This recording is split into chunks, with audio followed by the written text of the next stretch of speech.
Yeah, like please start. Good morning, everyone, and happy Navratri to everyone. Good morning, ma'am. Today we have with us two eminent, prominent personalities of our SNDT Women's University, two principals actually, Dr. Muktaja Mathkari ma'am and Dr. Pratima Tatke ma'am. We will be starting our today's session with Principal Dr. Mathkari ma'am's speech.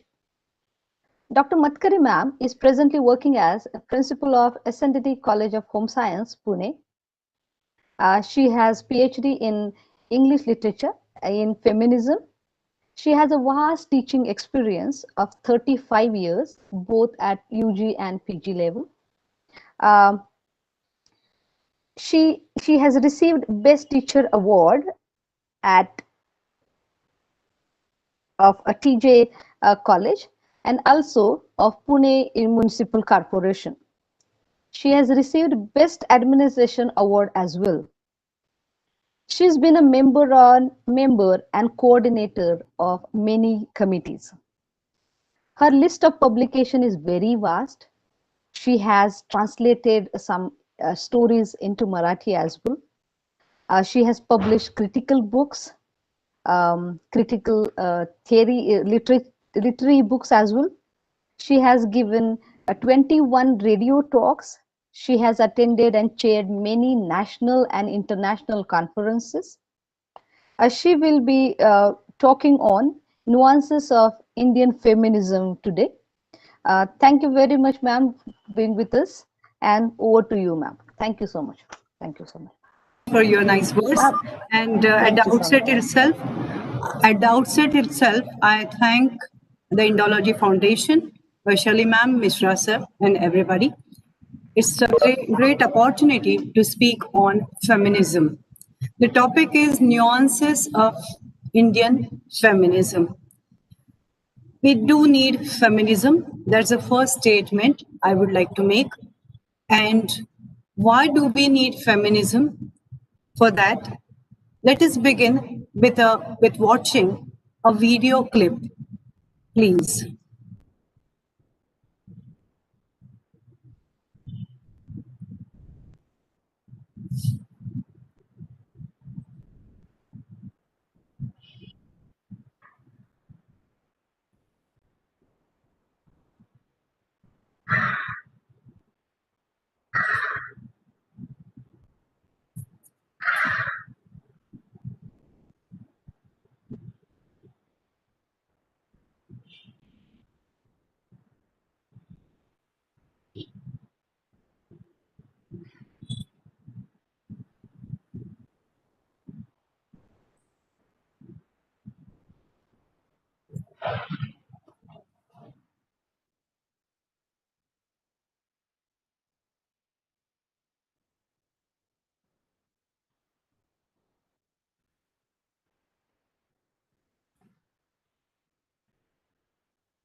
Ma'am, there is no audio in this video.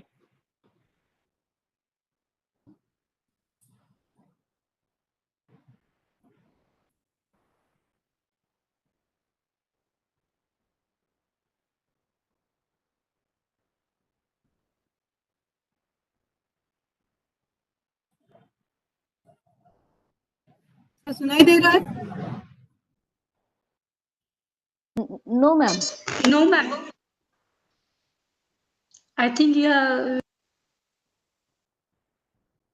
Okay, we'll just share the YouTube link and skip the video. Okay? Sure, ma'am, sure. Yeah. So let us begin.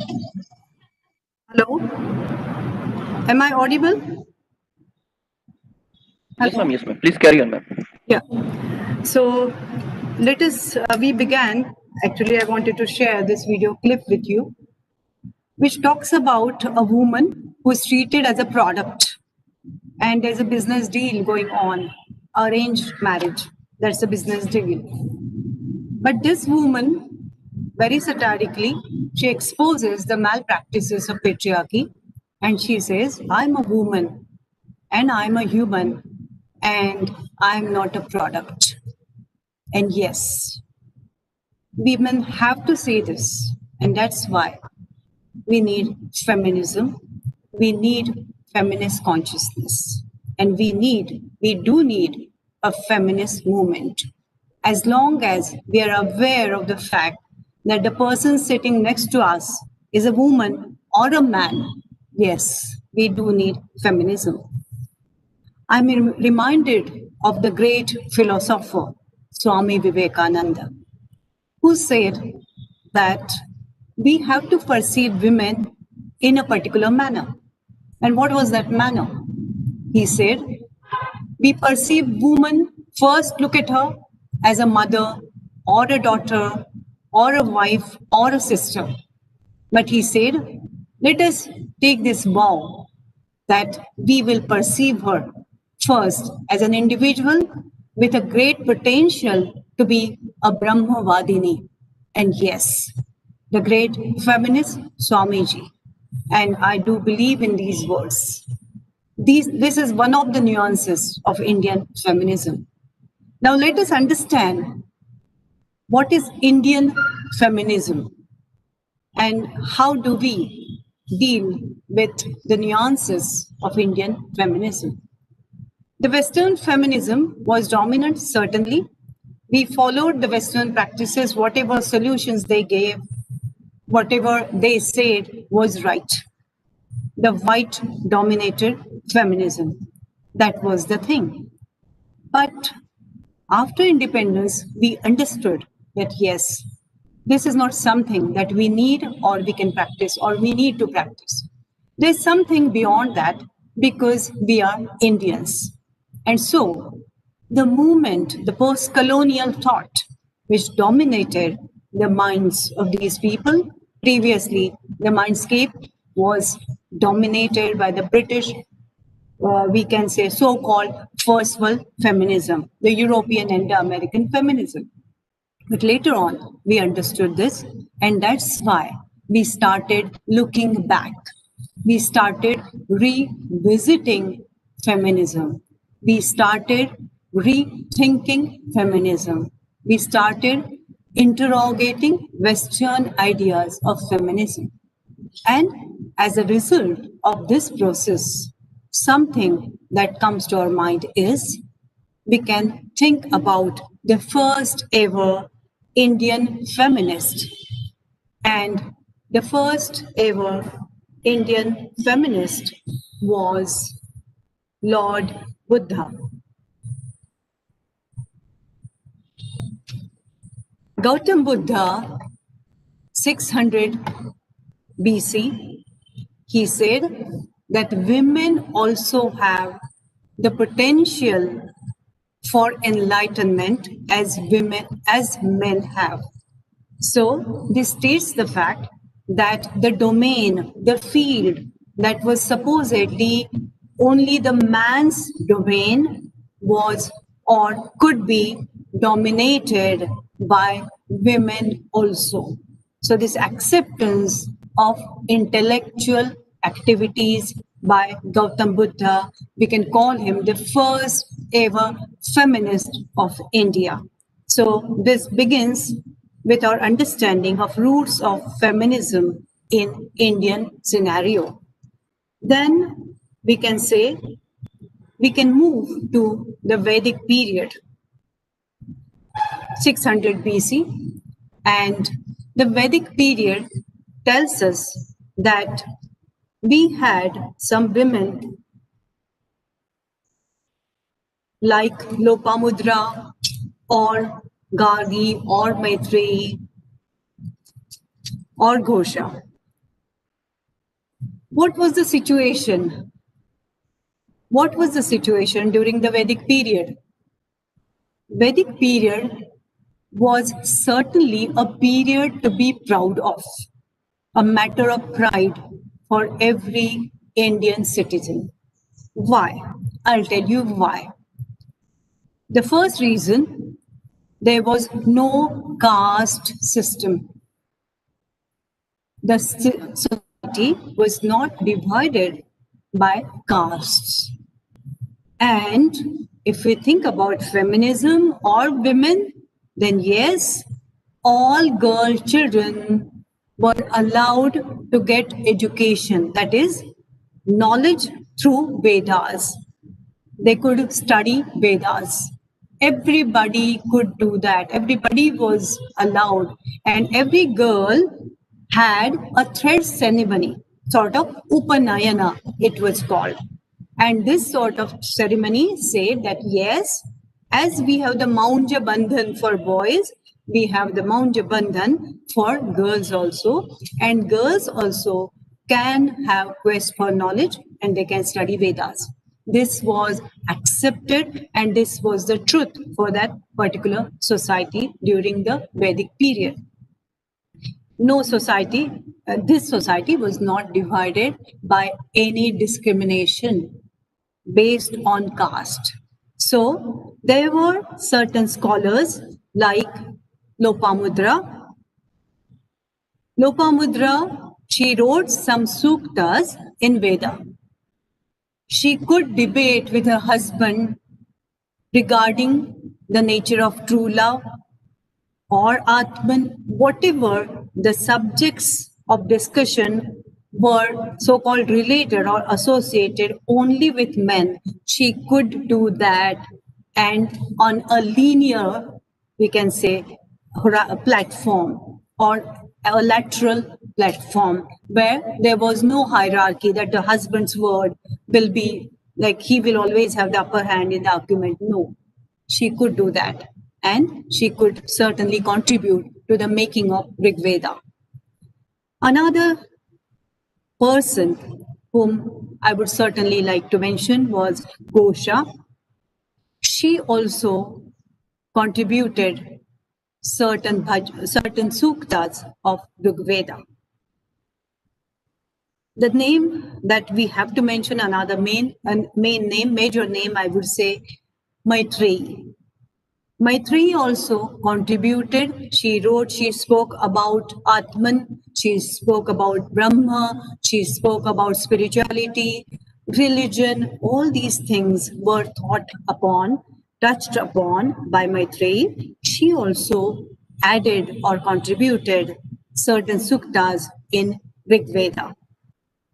Then we have Gagi, who could argue with the so-called sages, and one sage, Yajnavalkya, she was in Raja King Janak's darbar, and she was one of the gems, Navratan. She was treated as. So Gargi argued with Yajnavalkya, and the Rishi was enraged. And he said that your head will be separated from your body if you continue to do so. But yes, Gargi continued to do so and she was accepted.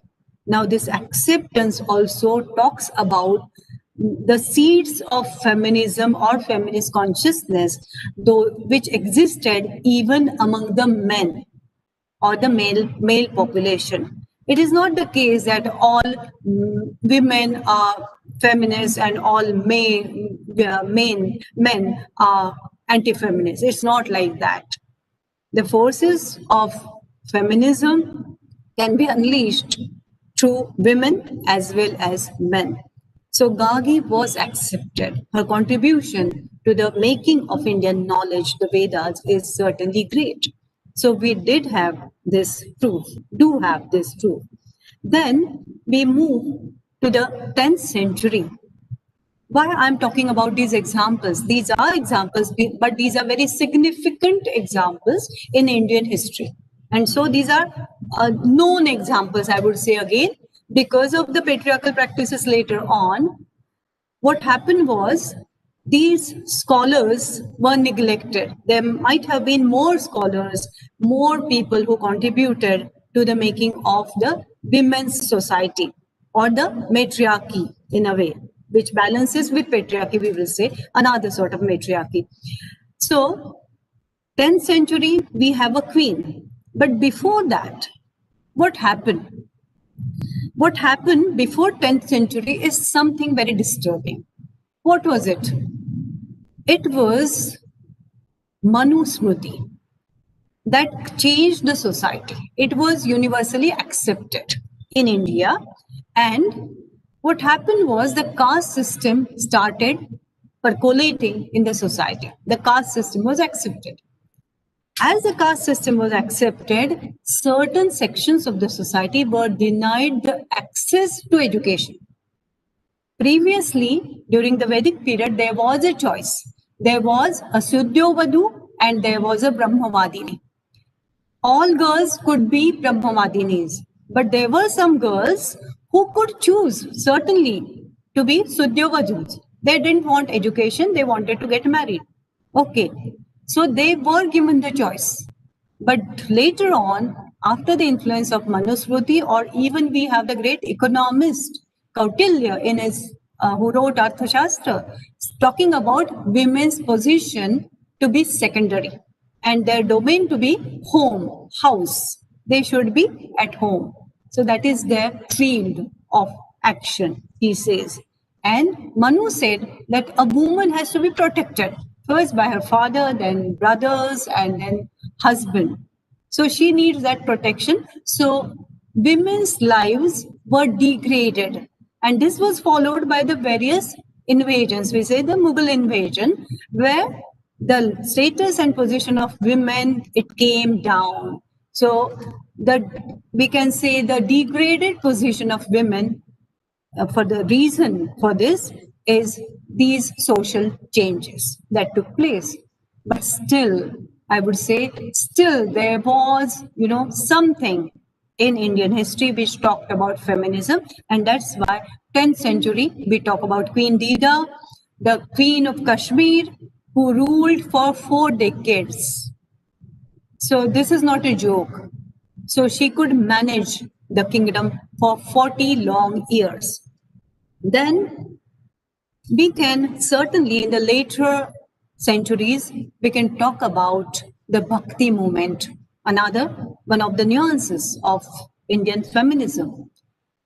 Bhakti movement, which started in the south with Akka Mahadevi and all these people. What was their idea? Renunciation. That was the first idea. Another idea was the mobility of the human body.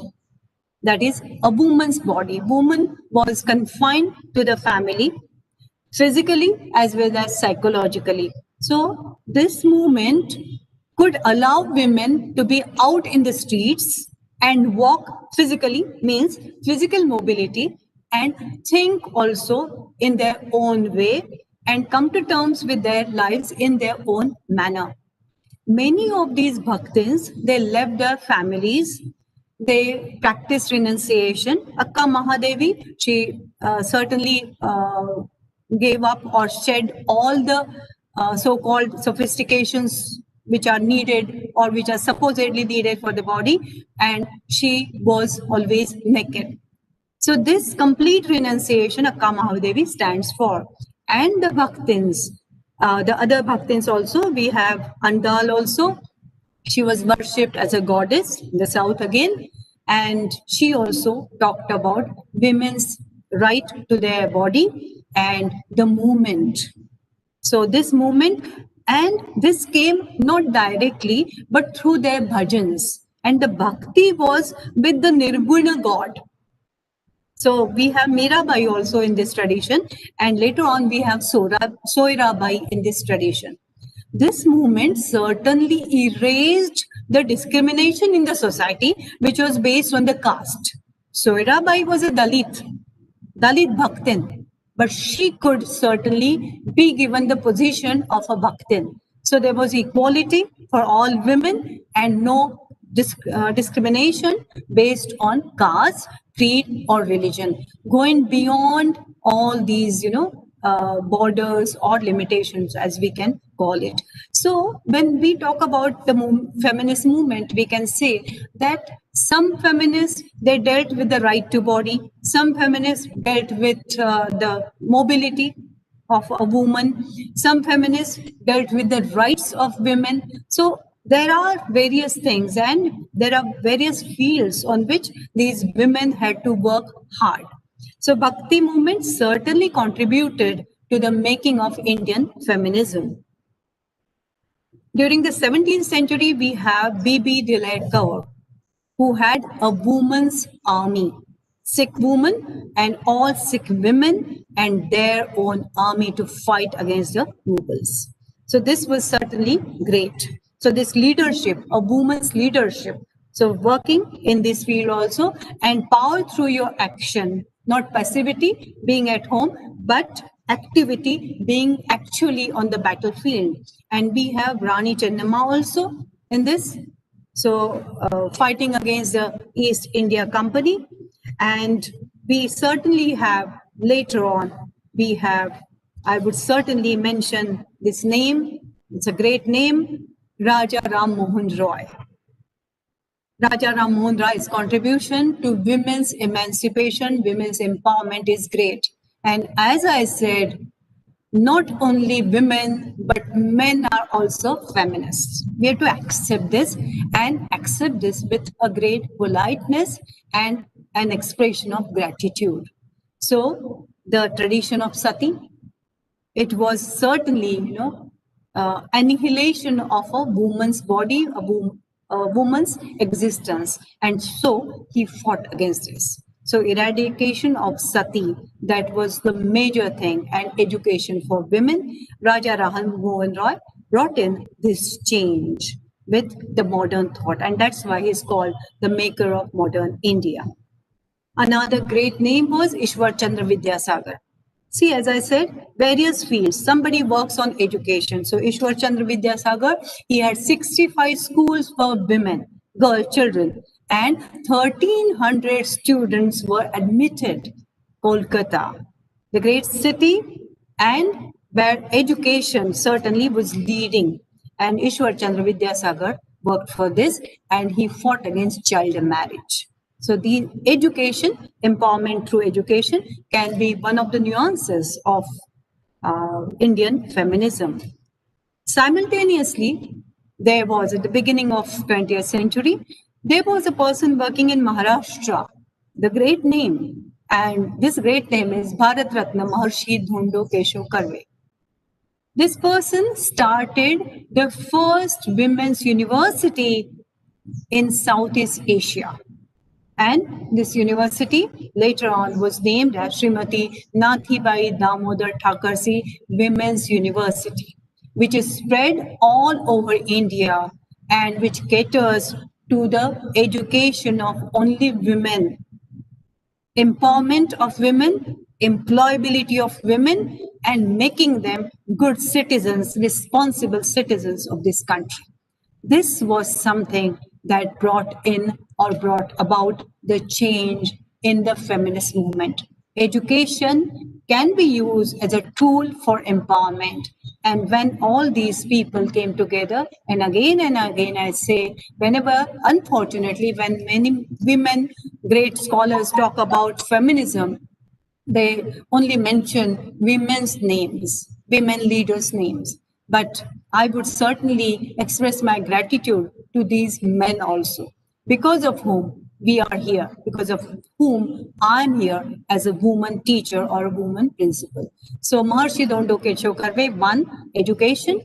Another thing that the change that he talked about, he was a social reformer, that was he voiced himself against child marriage, and he said widow remarriage is a necessity, because he could observe the malpractices which were there in the society, which existed in the society, where a child widow of 9 years, she was, molested, raped by her own in-laws.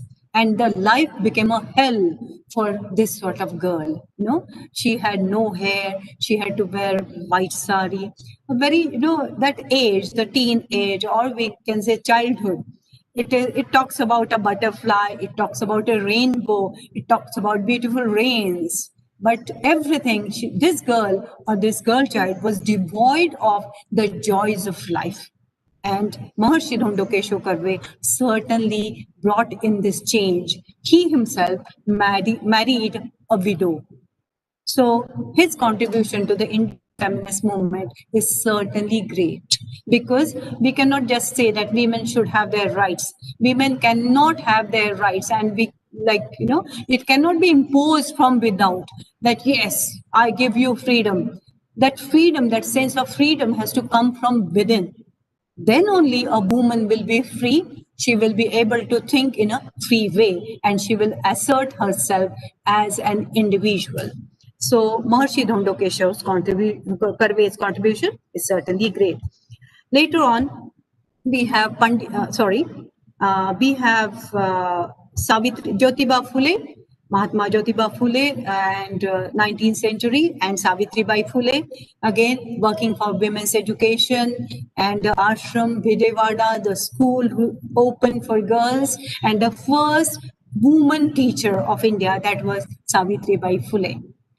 She worked with her husband, but that does not say, or that does not maintain, that she was subservient to him. They shared their thoughts, their arguments equally. She has also written certain texts, certain poetry. I'm working on that. Fortunately, I'm translating them into English. That is one of my projects.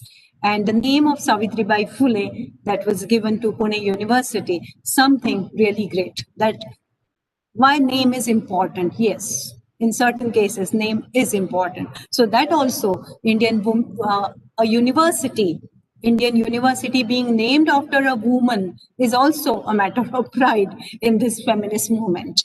It does contribute to the feminist movement, I would say. With them, there was another woman called Fatima B, a Muslim woman, and certainly more confines, but still she was contributing to the education of women and women's emancipation with Savitribai Phule. Later on, I refer to Pandita Ramabai also, and contribution to specifically we can say understanding Christianity in a different manner, understanding Hinduism in a different manner, questioning the traditions of Hinduism, questioning the traditions of society. That was the thing that Pandita Ramabai said. So feminist movement talks about questioning the traditions which oppress women. Gandhiji was certainly a great name, and I would say the major points that I can observe from the feminist perspective regarding Gandhiji's contribution to India's freedom and the feminist movement of India is he included women actively in his freedom struggle. One, that is, he treated them as equals to men. They were given responsibilities on equal terms as men were given. So this is something that talks about equality or equal treatment to women. Another thing which is very important is Gandhiji certainly practiced the traditional feminine values. He valued the traditional feminine values. What were they? They were perseverance, they were patience, one of them was silence. So non-cooperation, yes. So Gandhiji used these strategies when the so-called masculine strategies of victory, valor, courage didn't seem to work in this world because the British were advanced technologically. And so we needed something different. And Gandhiji could perceive that, yes, now this can work as a tool or a weapon against the British. And yes, freedom struggle was certainly dominated by satyagraha, non-cooperation, mauna, all these, and non-violence. That was the movement. So Gandhiji's contribution to Indian feminism in this way, giving the feminine some status in the making of Indian history or changing Indian history. So certainly a great thought. With him, there were certainly Annie Besant, Sarojini Naidu, Kamala Chattopadhyay. These women were there, and that's why whenever we refer to the feminist movement, unfortunately, people have this criticism that most of these leaders of the feminist movement were women from affluent classes. But no, these are some of the names. There were some names which existed in villages also. For example, there was a woman called Baby Kamre who lived in Veer village in Satara district. So there were, and there are not only a few examples, there are many examples, and I'm going to talk about that also. So after this, we come to one major example from a village, and that is, sorry, Gaura Devi. Gaura Devi, who contributed greatly to the Chipko movement. And Gaura Devi talked about the rights not only of nature, but the rights of women to work and create a source for their survival. And that's why she contributed greatly to the Chipko movement, which started in 67 and 73. This movement actually took momentum with Sundarlalji Bahuguna contributing to it, Vandana Shiva contributing to it, and Gaura Devi.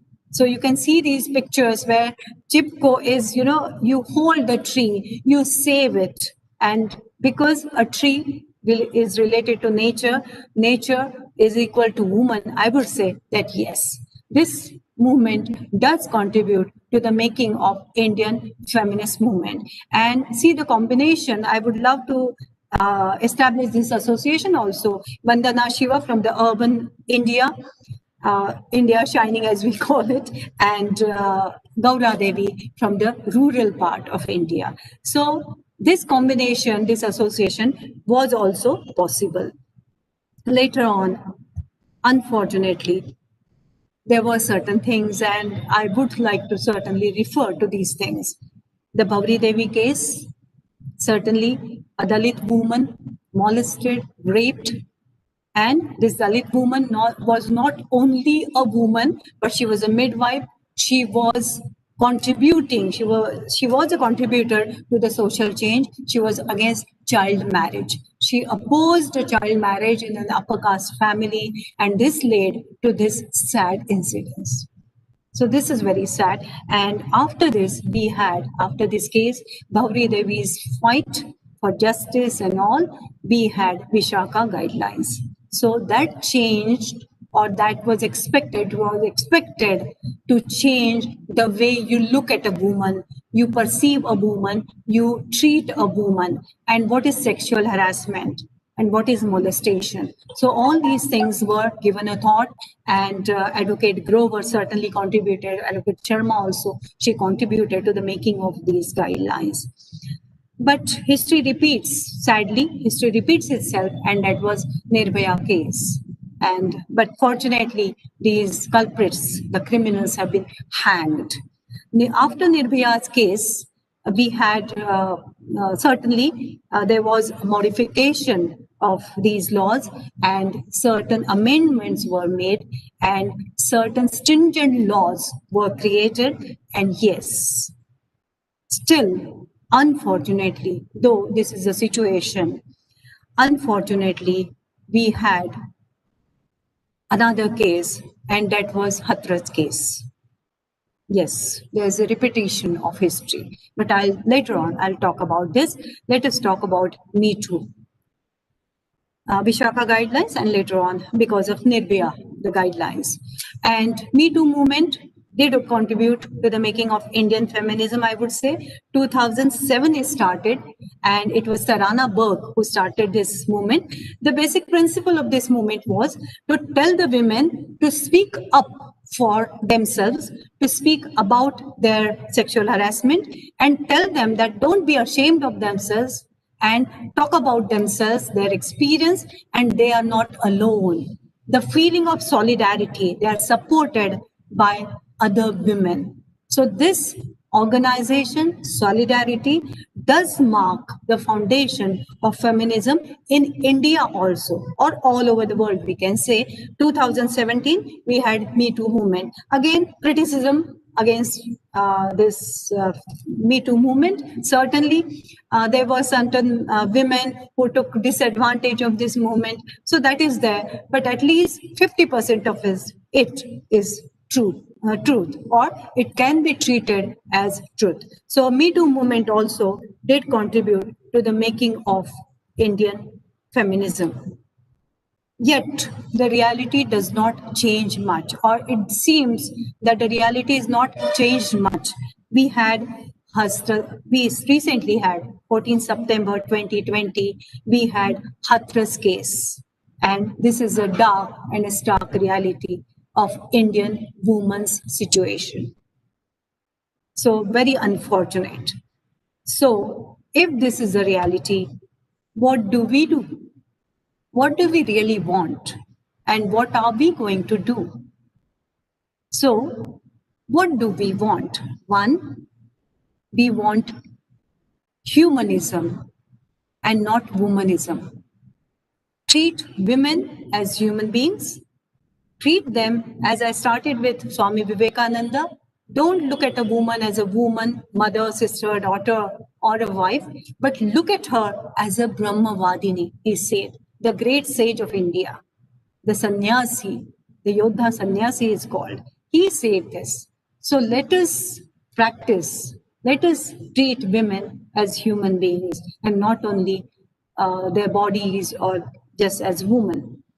We don't want competition. We want cooperation from the other population, other section of the population of our country. We don't want sympathy. We want sensitization regarding understanding women in a different perspective or from a different perspective. Going back to the Vedic times, understanding and accepting the potential of women, understanding that yes, they also cannot be happy. It is said that yes, if a woman has children, family, she is happy, she should be happy. But there have been millions of cases where women are not happy giving birth to children and looking after children. There's something that is beyond the physical need, beyond the motherly need, and that is something related to their intelligence. Yes, they also have the value of self-assertion, self-actualization, and asserting their identities. So we have to accept this also. So sensitizing this, we do need that.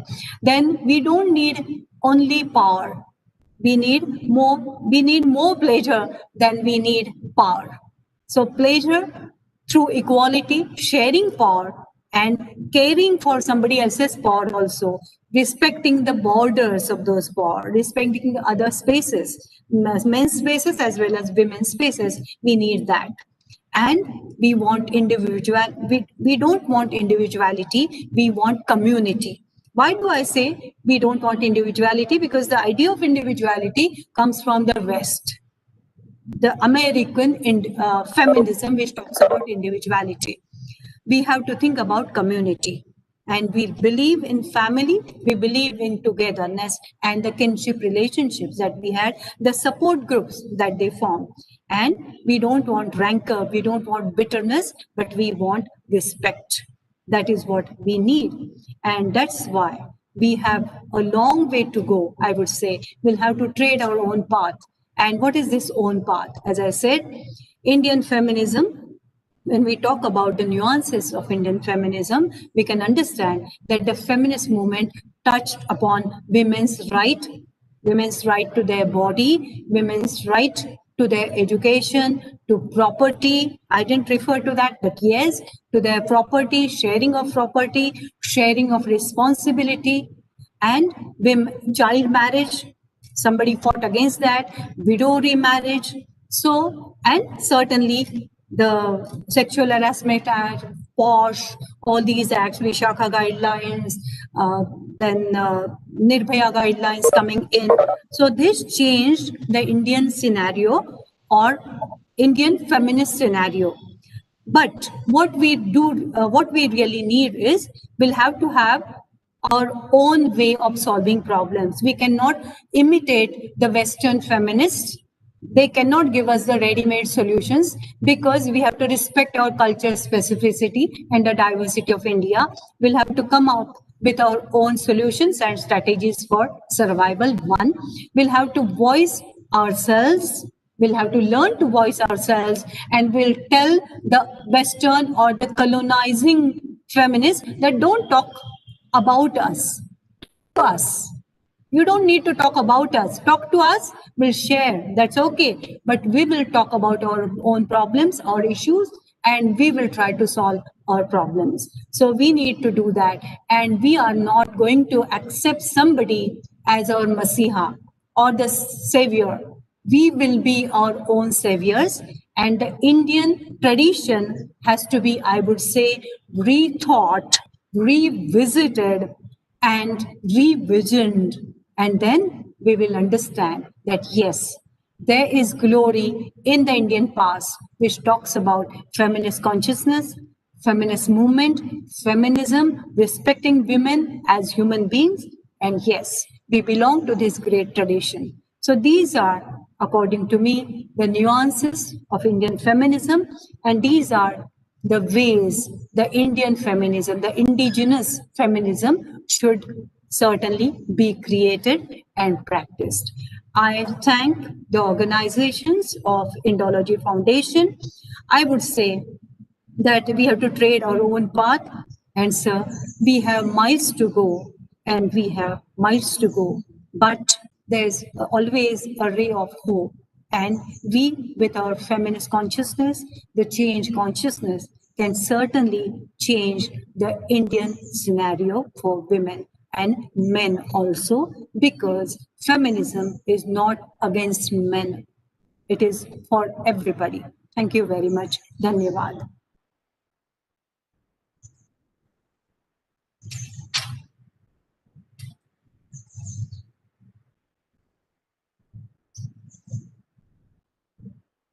Thank you very much, ma'am. We being the literature students, we always study Western feminism. And in a very short time, you have very elaborately explained and give us a very clear picture of Indian feminism. And I like the certain concepts like we don't want um, the concept of freedom should come from within. We don't want others to tell us what freedom, and there that emancipation of women will start, I guess. Thank you so much for being with us. Thank you so much for a wonderful speech. Thank you, ma'am. Thank you. Thank you very much. Thank you, Vaishali ma'am. Thank you, Mishra sir. Thank you, everybody. Thank you, Sarojini. Runalini. Oh, sorry. Bye. Thank you. Yeah, ma'am. Yeah. Enjoy it. Our next speaker is Dr. Pratima Tatke, ma'am. She is a principal and professor at C.V. Shah College of Pharmacy, SNDT Women's University. Good morning, ma'am. Good morning. I'm Ronalini from Arts and Commerce College, Pune. Yes. Welcome, ma'am. Pratima Tatke, ma'am, is a principal Tatke. Tatke, ma'am, is a principal and professor of CU Shah College of Pharmacy, SNDT Women's University. She has 32 years of experience, out of which 27 years of experience she's in research. And for 2 years, she was in industry as well. Ma'am is actively involved in research activities. She has guided 12 students for PhD and 50 for MPharm students. She has received various national awards and at international level as well. To name a few, she is the recipient of Dr. Miss Manjushri Pal Memorial Award for Best Pharmaceutical Scientist 2011, given by Association of Pharmacy Teachers of India. She is also a recipient of Bharat Shiksha Ratan Award, an international award of excellence in the field of pharmaceutical science at international conference in Ayurveda and holistic healing. She has many research publications to her credit.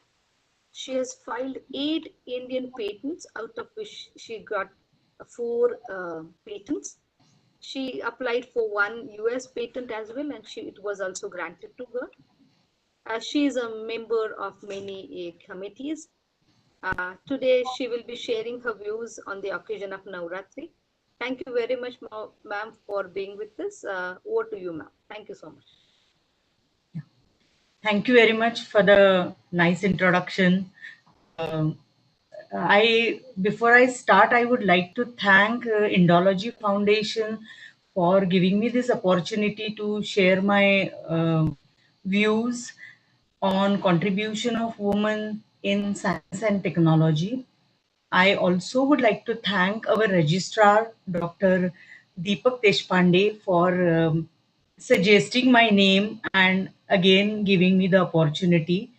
Uh, I have prepared few slides, so I will share my screen and I will start my presentation on contribution of women in science and technology. I have selected this topic because I belong to the field of science and technology.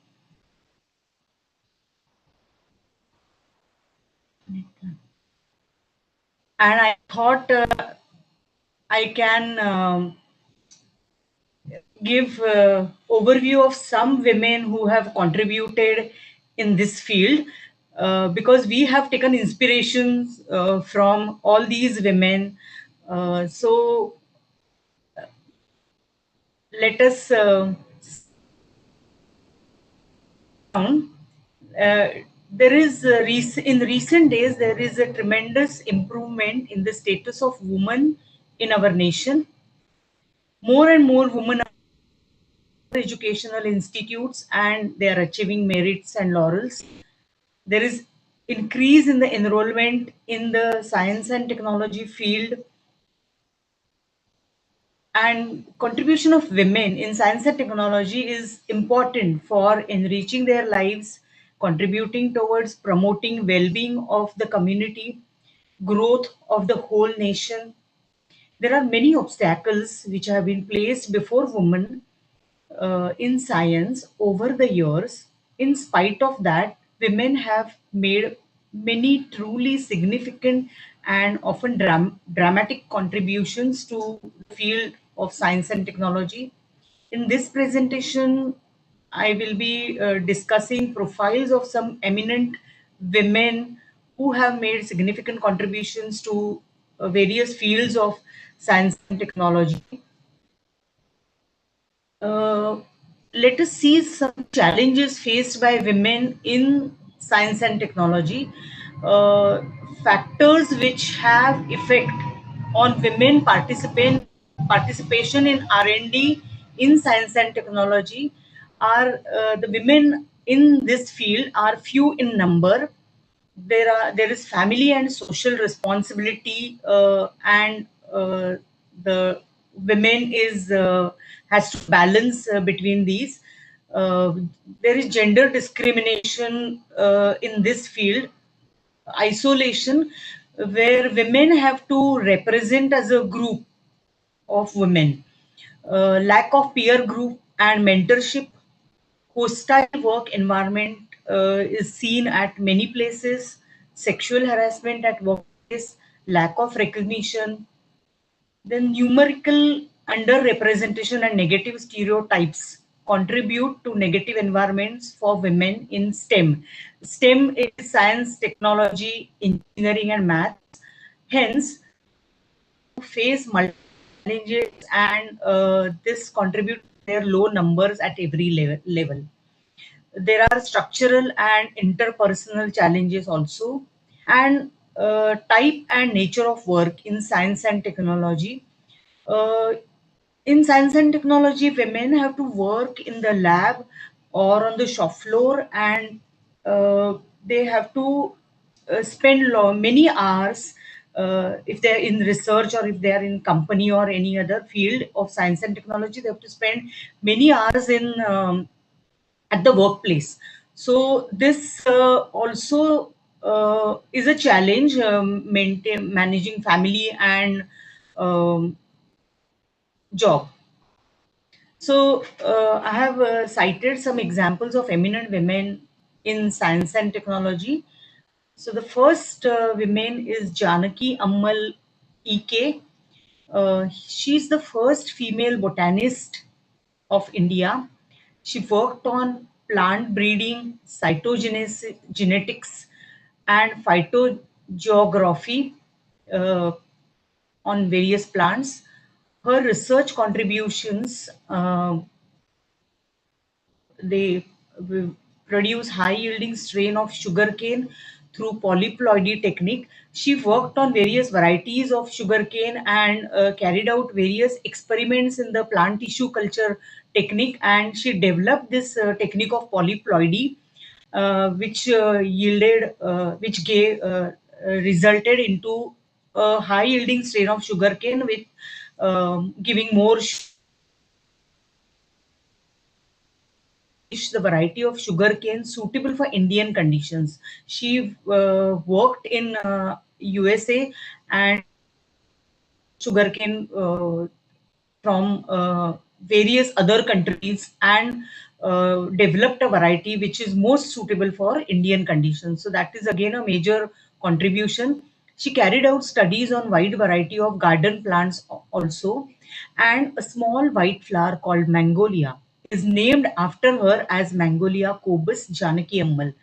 She also worked on other medicinal plant species such as Datura, Mentha, Cymbopogon, and Dioscora, from which various active constituents have been isolated for medicinal purposes.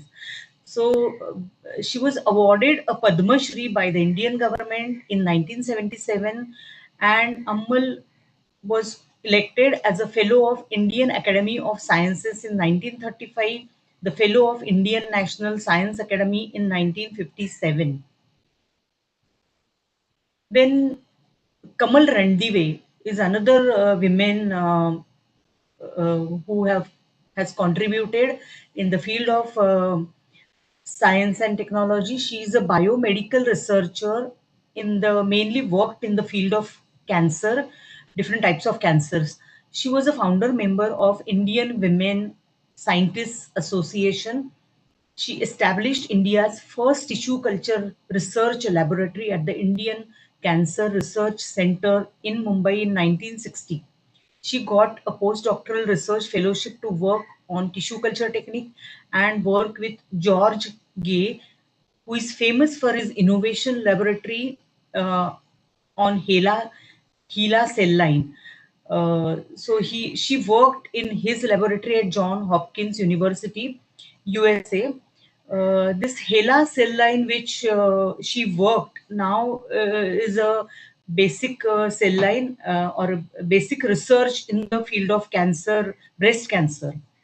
So from 1966 to 1970, she worked as a director of Indian Cancer Research Center, which is in an acting capacity. She was also responsible for establishing new research units in carcinogenesis, cell biology, and immunology.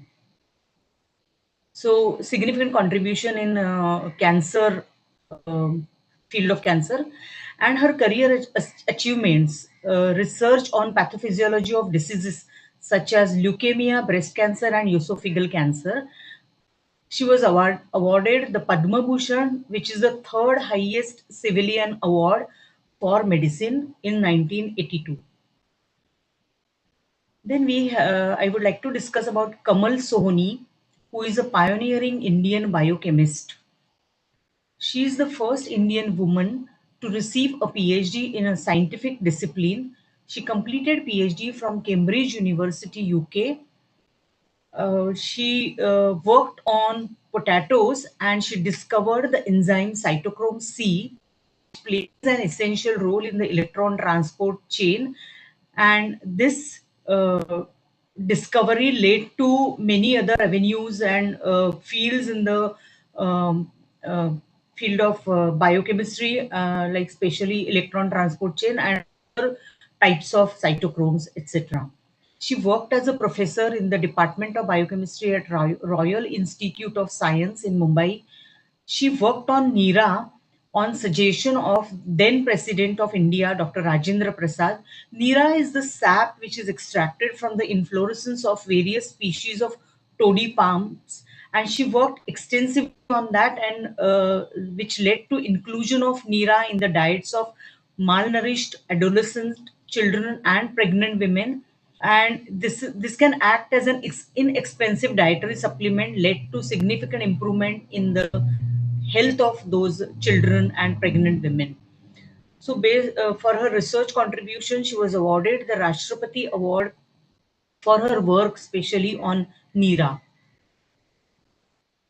Then Asima Chatterjee is another woman who is organic chemist, noted for her work in organic chemistry and phytomedicines. Phytomedicines means from plant. So she was the first woman to receive the doctorate of science from an Indian university. Her research concentrated on natural product chemistry and resulted in anticonvulsive, anti-malarial and chemotherapy drugs for cancer. Significant contributions in medicinal chemistry with special reference to alkaloids, coumarins, and terpenoids. She also contributed in analytical chemistry field and mechanistic organic chemistry. She has more than 400 publications, and her publications have been referred extensively as a review or text articles all over the world. She was the chief editor of 6-volume Bharata Bharata Udga Banaushadhi, the Treatise of Indian Medicinal Plants, which is then published by CS, Council for Scientific and Industrial Research, a central body. Her work led to the development of an anti-epileptic drug for the treatment of epilepsy, which is called Ayush 56. So she also received many awards. In 1961, she received Shanti Swarup Bhatnagar Award in Chemical Sciences, and thus she became the first recipient of this prestigious award. Another prestigious award was conferred in 1975, that is Padma Bhushan, and again she is the first female scientist to be elected as the general president of the Indian Science Congress Association. Then Aditi Pant, who was the first woman who visited Antarctica alongside geologist Sudipta Senagupta in 1983 as a part of Indian Antarctic program. She was inspired to take oceanography as the profession when she came across the book The Open Sea by Alistair Hardy from a family friend, and she was awarded a US government scholarship to take up a master's in marine sciences in the University of Hawaii. She pursued a PhD in physiology in marine algae at Westfield College, London University. Her Antarctic expedition was related to gathering information related to food chain physics, chemistry, and biology in the Antarctic Ocean. So during the course of the mission, the team built Dakshin Gangotri, the first Indian scientific research base station of Antarctica, which is located 2,500 kilometers from South Pole. So again, this is a very different field, and her contribution, based on her contribution, she was awarded the SERC award in this field. Then Dr. Kumar Rahim is an Indian scientist who has worked extensively in last 40 years to understand the physiological effects of nanoparticles. So in the field of nanotechnology, she has contributed significantly. She struggled a lot to study. Coming from a conservative Parda observing family, her main field of research is the toxicity of fibers, particles, and nanoparticles. The most cited paper received 350 citations as per the Google Scholar Citation Index. She has worked with the toxicity of silica, asbestos substitutes, slate dust, carpet dust, soot, and other ultra-fine particles, the known environmental and occupational air pollutants which have attracted attention over decades, and most of these are carcinogenic also. Rostock University, Germany, awarded honorary doctorate to her in 2009, and she was the first Indian to receive this honor from this 100-old German university. So she was awarded Vigyan Vibhushan Award in 2013. Then Rohini Gorbole, who is a physicist and academician.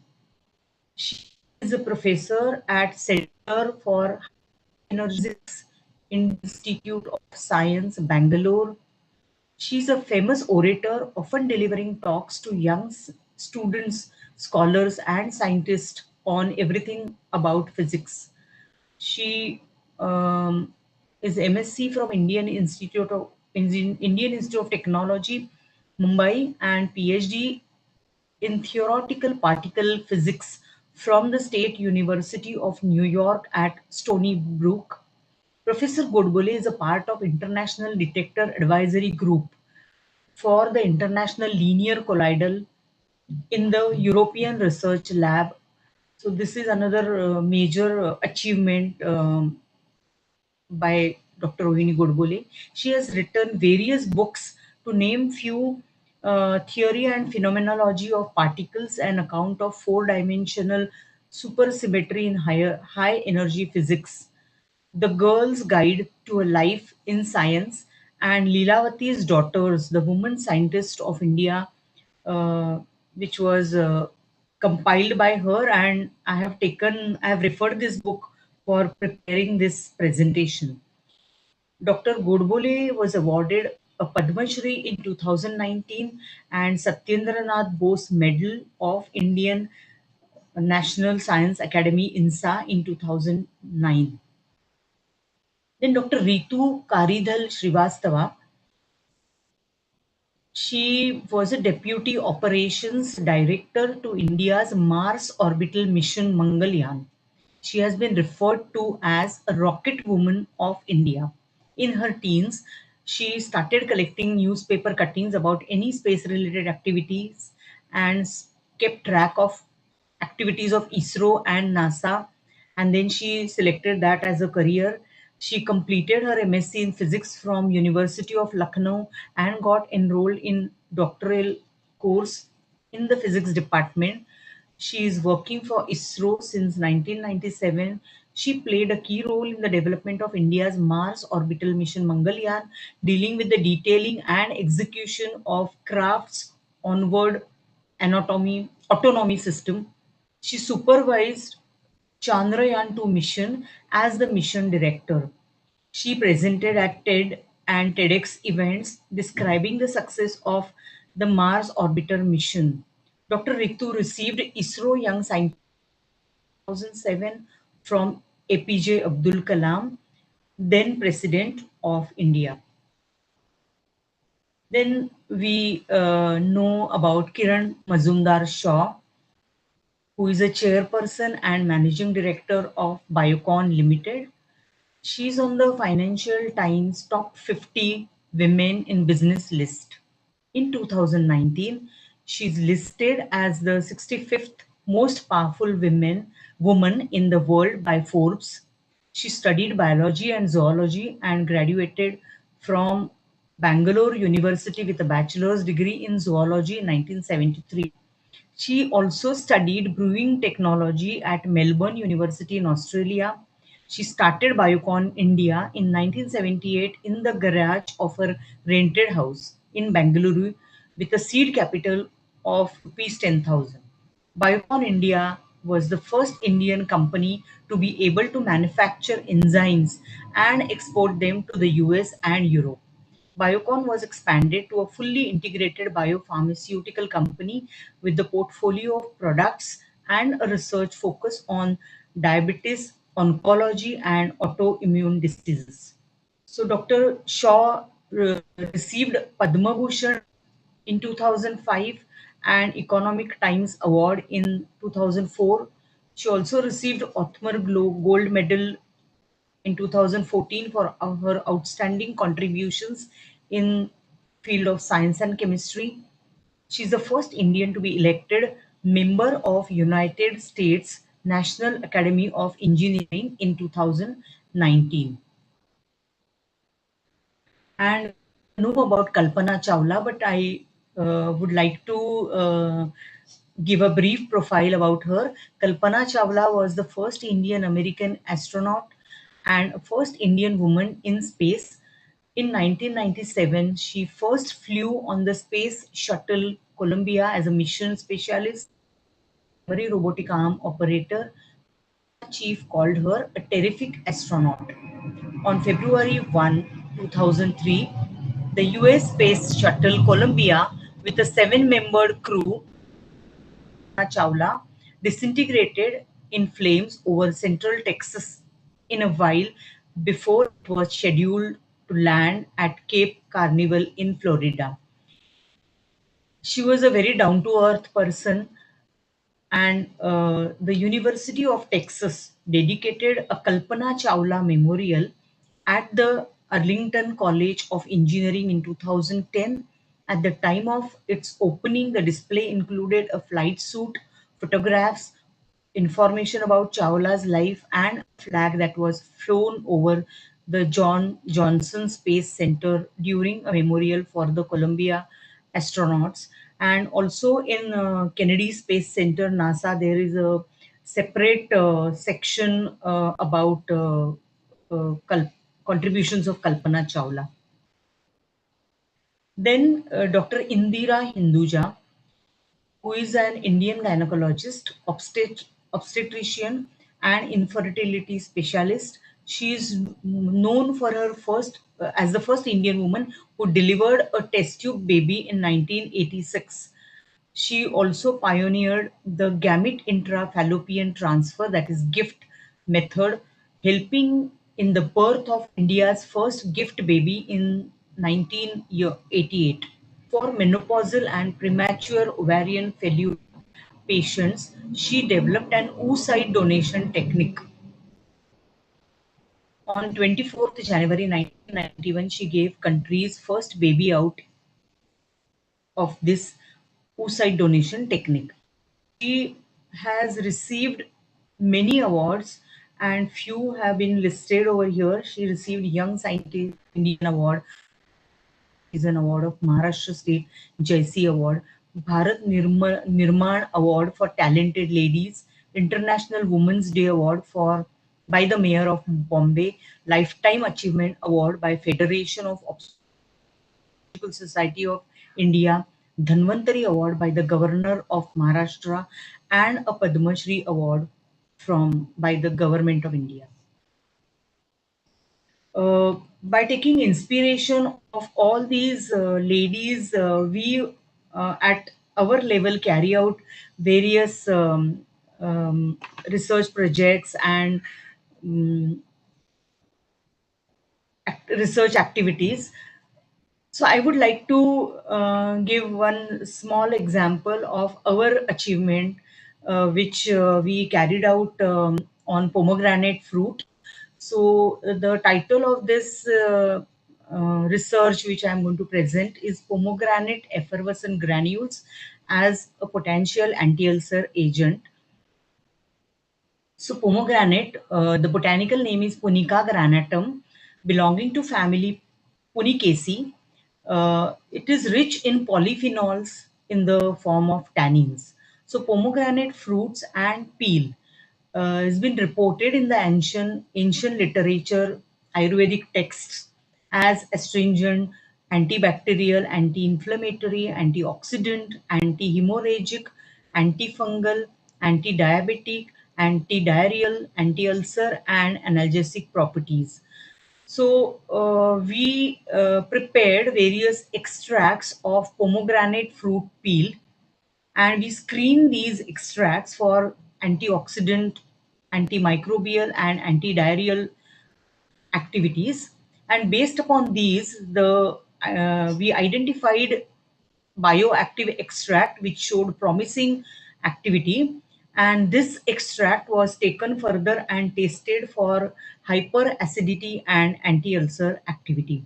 So this bioactive extract of pomegranate fruit peel exhibited significant preclinical anti-ulcer activity against ethanol, aspirin, and stress-induced ulceration in rat. And safety studies were also carried out before this anti-ulcer activity.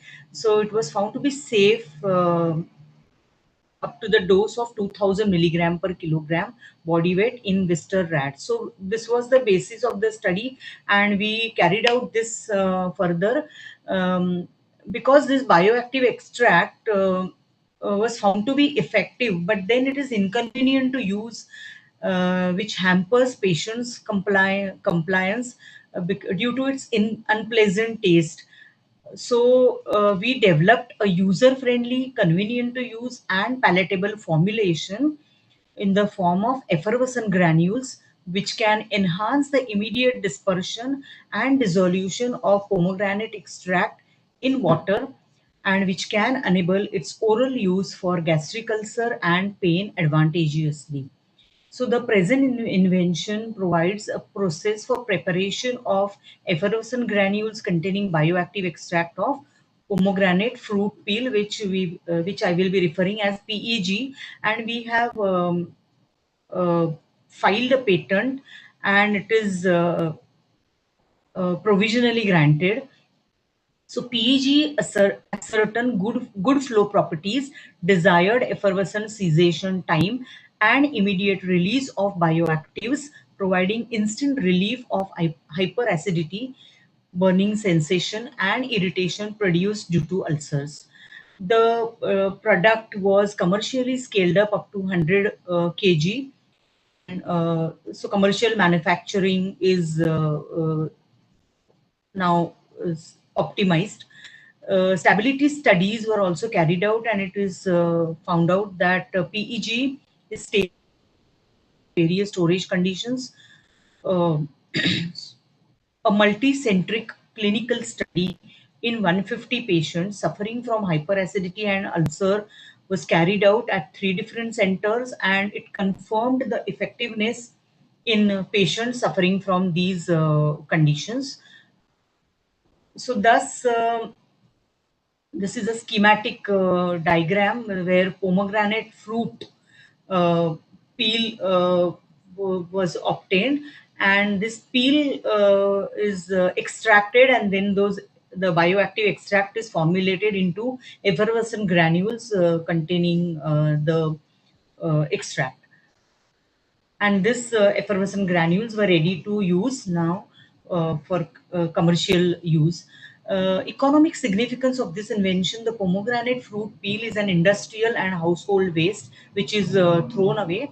The present invention involves technical advancement, so it contributes to economic significance by converting an industrial and domestic waste to a valuable essential medicine for treatment of hyperacidity and ulcers with substantial value addition. So it is a better and effective way of waste disposal. And this particular research was funded by Rashtriya Uchchatar Shiksha Abhiyan, government of MHRD, Maharashtra branch. These are some of the references which I referred for preparing my presentation, and I thank all those contributors. Thank you very much.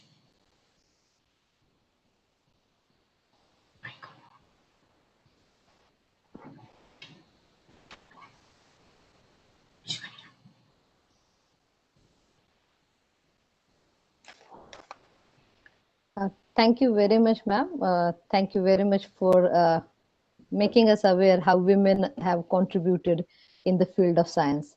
And thank you very much for sharing your recent research as well. Thank you very much, ma'am. Thank you so much. Thank you so much. Thank you. Yeah. Before we conclude today's morning session, let me give a vote of thanks, a formal vote of thanks. I really appreciate the efforts taken by Indology Foundation for organizing this lecture series in collaboration with the First Women's University, that is SNDT Women's University, and Sihagar Technical Education. Indology Foundation is basically working for solving long-standing problems and of Indian history, archaeology, and culture. It tries to reuse the Vedic science and preserve the glorious tradition and culture of Indian, uh, and I really appreciate the efforts the foundation is put in, and also appreciate for arranging these Navaratri talks. I really thank the Indology Foundation for uh, organizing this. And thank you very much, everyone.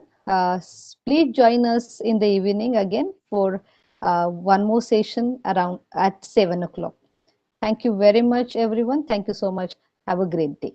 Thank you.